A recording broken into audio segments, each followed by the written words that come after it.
ছেলে মেয়ে একে অপরকে জড়ায় ধরতেছে, একে অপরকে চুমু খাচ্ছে প্রকাশ্যে, দিবালোকে, গণমানুষের সামনে। ওদের চরিত্রের হেফাজতের গ্যারান্টি কে দিবে? আল্লাহ তাআলা অশ্লীলতাকে নিষেধ করেছেন। কোন জিনিসকে?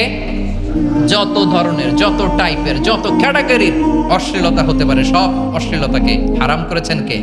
কথায়, কাজে, আচরণে, কমেন্ট, ফেসবুকের কমেন্টসে যত ধরনের নোংরামো আছে, যত ধরনের অশ্লীলতা আছে, সব ধরনের অশ্লীলতা হারাম, সব ধরনের।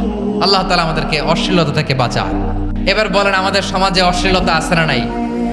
অশ্লীলতা নানা ভাবে, নানা নামে, নানা মোড়কে আমাদের সমাজে আছে না নাই? সংস্কৃতির নামে, ফ্যাশনের নামে, বিনোদনের নামে, উপন্যাসের নামে, কনসার্টের নামে অশ্লীলতা আছে না নাই? আপনি দেখেছেন কনসার্টগুলোর অবস্থা? আমাদের তরুণ তরুণীরা, আমাদের যুবক যুবতীরা, আমাদের জেনজিরা, কি অবস্থা ওইখানে? হ্যাঁ, কে বাঁচাবে ওদের? কে রক্ষা করবে ওদের ইমানের, ওদের চরিত্রের হেফাজতের গ্যারান্টি কে দিবে?